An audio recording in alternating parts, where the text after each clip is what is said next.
Hello, hope all is well. Trying to remember what we did last week. I was trying to figure out what would be a good idea for today. Oh, my hair looks crazy today. I was gonna say, I can't remember if we started a song. So I figured I would start with a first song for you. There's two of them I usually do, and they usually aren't involved with trying to establish a scale pattern for you.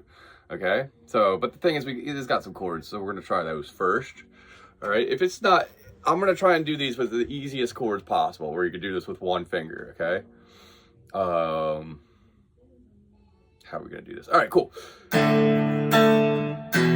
right, so the song's called Rumble by Link Ray, okay? You could look that song up on YouTube. It's very old, like, it's like almost like the beginning of rock and roll, kinda, and it kind of sounds like this.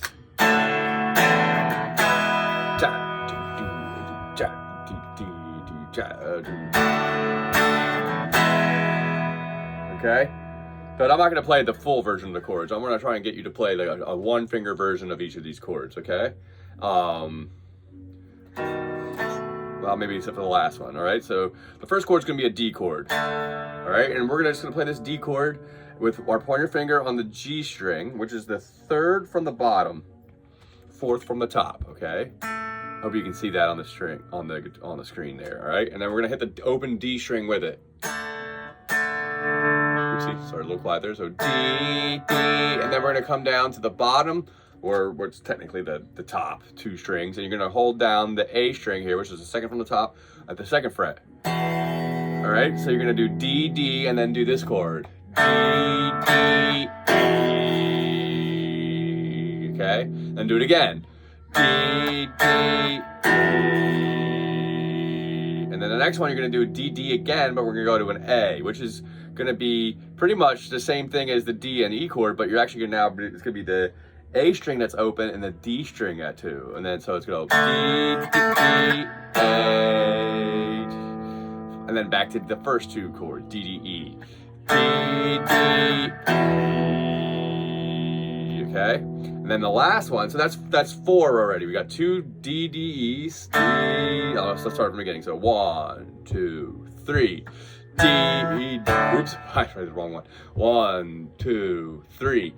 D, D, E, 2, 3, 4. 1, 2. D, D, E, 2, 3, 4. 1, 2. Now D, D, A.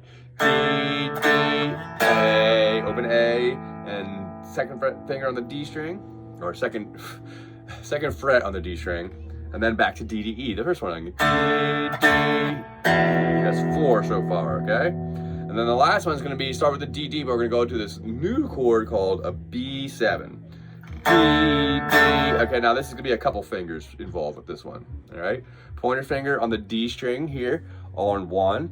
Then you're gonna take your middle finger, and it's gonna be on the spot where we did the second note of the E chord. Okay, on the second fret of the A string with our middle finger, and then our ring finger is going to be on the G string on 2, okay? And then we're going to go like this. We're going to go A, D, G, B, okay? And then we're going to do this little line. All right, now this is the main reason, well, there's two reasons. I want you to learn these chords, but this pattern right here is especially the important part of the song. We're going to go, okay, and that's pretty much going from the high E string down to the low E string in using the pentatonic scale, okay? And that's going to be like this. It's going to be 3 on the high E string, then 0. Then we go to the next string up, 3 on the B, then open, then 2 on the G string, then open, and then 2 on the D string and open, open, A string 2, and then open, and then 3 in the last one. Then open, okay? So it's pretty much every single string is gonna have a note and then an open, then you play it open. So 3, 0, 3, 0, 2, 0, 2, 0, 2, 0, 3, 0. Okay? Then it starts over again. D, D, E, 2, 3, 4, 1, 2. D, D, E, 2, 3, 4, 1, 2, down to A. D, D, A, 2, 3, 4, 1. Back to E, D, D, E. D, D, 2, 3, 4. Now to the hard part, the B7, right? D, D, pointer finger on the D string on 1. Then you got your middle finger on the A string at 2, and then your ring finger on the G string at 2. And then you just pluck A, D, G, B. And then we do the lick. 3, 0, 3, 0, 2, 0, 2, 0, 2, 3. Okay? All right, I want you to try and practice that. The idea is eventually I want to try and also take this pentatonic scale pattern that we did, where we're going from the top, from the high notes to the low notes, reverse it from the low notes to the high notes, okay? I want you to get used to this pattern. Just in the open position now. We'll move it when you come back, and I'll start showing you that. So 3, 0, 3, 0, 2, 0, 2, 0, 2, 0, 3, 0. Backwards would be 3, 0, or, oh, let's do that. So 0, 3, 0, 2, 0, 2, 0, 2, 0, 3, 0. And you can go back up to 3, 0, 3, 0, 2, 0, 2, 0, 3, 2, 0, 3, 0, like that. Okay? All right, so I want you to work up that. The other song I want you to try is we're gonna do Lowrider, all right? This is a similar thing. I think I was gonna get into this because I wasn't gonna get into this rather, because I wasn't sure I was gonna get to it quick enough. But since I did that fast enough in the last one, let's just add this one little pattern here, all right? It's gonna go like this.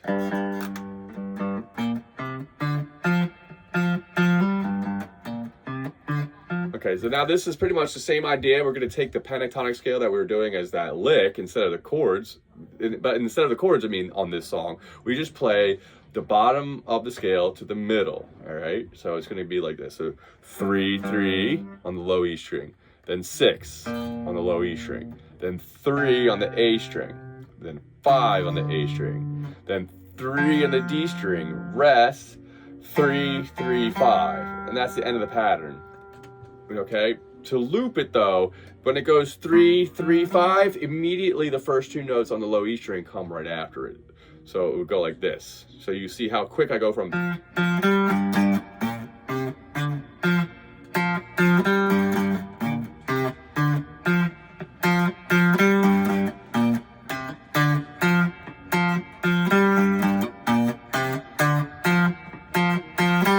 Okay, 3, 3, 6, 3, 5, 3, 3, 3, 5, 3, 3, 6, 3, 5, 3, 3, 3, 5, 3, 3, 6, 3, 5, 3, 3, 3, 5, 3, 3, and then it starts over again, okay? I want you to practice that little phrase going like that, okay? You don't have to do it super fast. I just want you to start seeing the pattern, because pretty much once you get this, you can start seeing the scale patterns. And the scale patterns is how we play in key on a guitar, or actually most instruments, to be honest, but especially string instruments, or even, you know, a piano, which is kind of like a string instrument. But so the trick is that what I want you to be able to see this, then you can move it.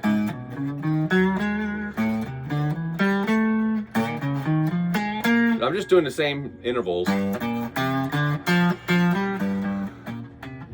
And as you slide it up, you can change key, all right? So that's pretty much just how that works on the guitar. You get a pattern that we do between 4 frets. It's like a 4-fret rule for a scale. Sometimes there's an extra one. It is technically 1 extra one on a 5th fret, but most of them all fall on these 4. So, and then when we move up every single fret, that scale can be played again in that, starting from that lower pattern. You're like,